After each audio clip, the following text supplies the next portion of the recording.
Hello बच्चों, let's read the question. A person of mass m is standing on one end of plank of mass m and length L and floating in water.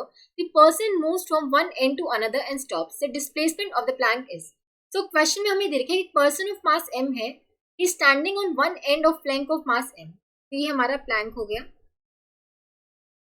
तो person हमारा यहाँ पे भी one end पे खड़ा है, ठीक है. जो plank है कि water पर float कर रहा है, ये हमारा water हो गया. अभी जो पर्सन है वन एंड से सेकंड एंड पर यहाँ पे जा रहा है, ठीक है. अब देखो हमारा जो सेंटर ऑफ मास है पहले रेस्ट पे था, अभी भी रेस्ट पे रहेगा, तो shift in centre of mass will be zero because यहाँ पे कोई एक्सटर्नल फोर्स तो नहीं लग रहा, तो सेंटर ऑफ मास है वो अभी भी रेस्ट पे ही रहेगा, ठीक है. तो अगर हमारा जो पर्सन यहाँ पे मूव कर रहा है तो प्लैंक हमारा लेफ्ट साइड मूव करेगा. तो हम मान लेते हैं कि जब हमारा पर्सन यहाँ पे आ जाएगा तो प्लैंक ने कुछ एक्स डिस्टेंस मूव कर लिया होगा, एक्स डिस्टेंस इस साइड मूव कर लिया होगा प्लैंक ने. तो अगर प्लैंक ने एक्स डिस्टेंस मूव कर लिया तो जो पर्सन है, ये जो लेंथ दी हुई थी प्लैंक की एल थी, जो पर्सन ने डिस्टेंस मूव किया होगा दूसरे एंड तक पहुंचने के लिए, ये इतना डिस्टेंस उसने मूव किया होगा L minus x,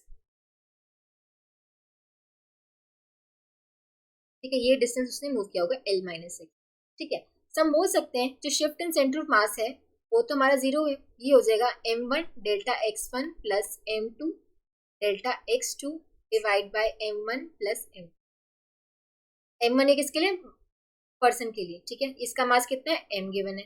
delta x1 कितना हो गया, कितना उसकी जो शिफ्ट है l माइनस एक्स, ठीक है. m2 जो मास ऑफ प्लैंक हो गया कैपिटल M और उसका कितना शिफ्ट आया minus of x, left direction में है इसलिए हम माइनस एक्स लेंगे, इक्वल्स टू ये जीरो हो जाएगा, ठीक है. सो m इंटू में l minus x would be equals to m x, ठीक है. हमें displacement of the plank find out करना था, मतलब x की वैल्यू फाइंड आउट करनी है.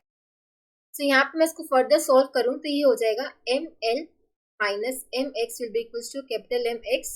Okay, so ml will be equals to m plus capital M into में x, ठीक है. so x की वैल्यू आ जाएगी ml डिवाइड बाय, ठीक है. ये हमारा आंसर हो जाएगा जो कि हम देख सकते हैं किसमें दे रखा है ऑप्शन 1 में. Option 1 will be the correct answer.